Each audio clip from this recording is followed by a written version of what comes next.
Selamun Aleyküm.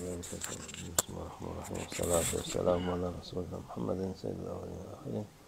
Meded ya Resulü, meded ya Saadat Hasan ve Resul.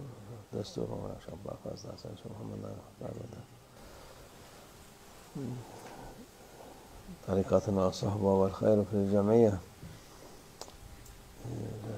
Bismillahirrahmanirrahim.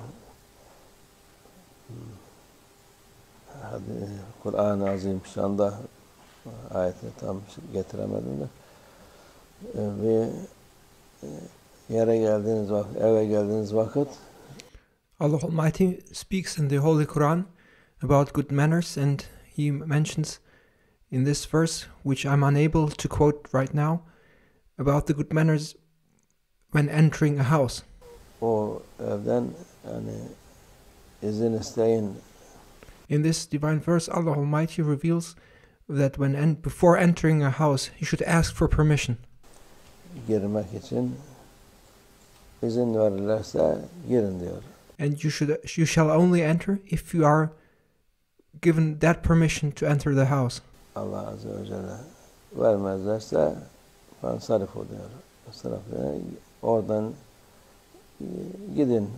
If you are not given permission to enter their house, you should not insist on entering, but you should just go away. Çekilin, illa ısrar edin demiyor Allah Azze ve Celle. Allah Almighty does not say, insist in getting into the house. Do not be stubborn. If you are not given the permission, you should just leave. Kur'an-ı Azim şu anda edeb öğretiyor insanlara. In the Holy Quran, Allah Almighty teaches humanity good manners. Hem edeb öğretiyor, edeple beraber insanlık. Edeb demek, insanlık demek. Allah Almighty teaches humanity adab, the good manners and good behavior, and with good behavior comes humanity. Adab means good behavior, which means to be human. Edepsizlik demek artık ne dersen de onu.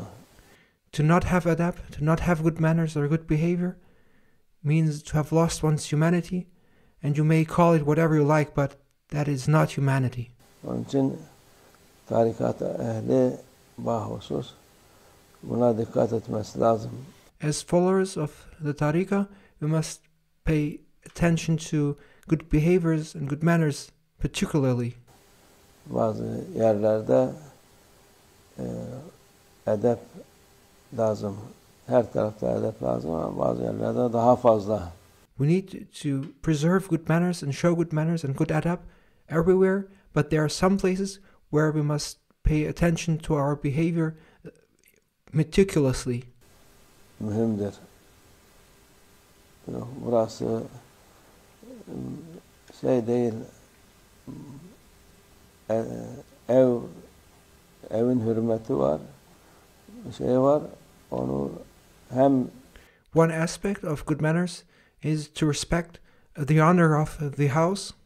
Dinen hem urfen de yani bilinmiş olarak bir şeydir. And the house has an honor which needs to be respected by the requirements of the religion, but also by apparent good behaviors and tradition. Ama maalesef şimdi ahir zamanda yaşadığımız için herkes kendi kafasına göre bir şey üretiyor.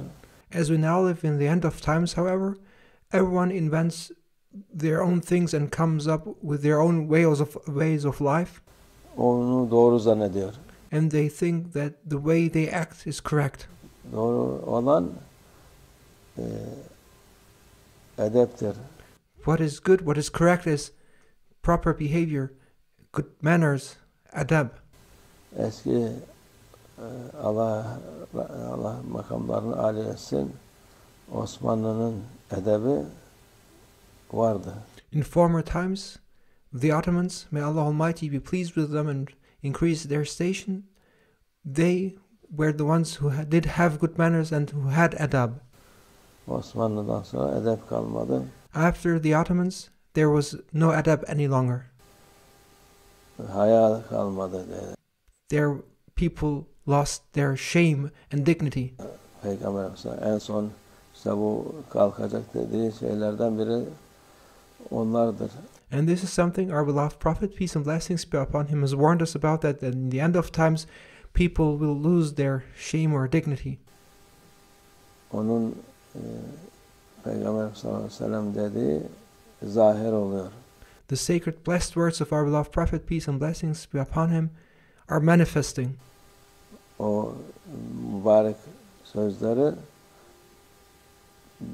o emir olarak almak lazım. We must appreciate and honor the words of our beloved Prophet, peace and blessings be upon him, as commandments, as orders. Tarikat sahiplerine bahsus. Onun için And this applies to especially the followers of the tariqah. ne gibi şey varsa öğrenmek lazım.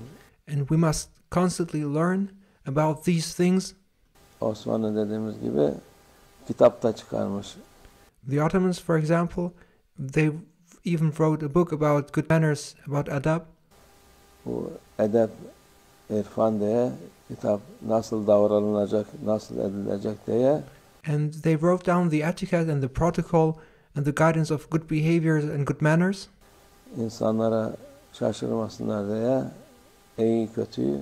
So that people may not be misguided, but they may distinguish between right and wrong. Gösteri kitap çıkarmışlardı. Tabii şimdi dediğimiz gibi ondan eser yok.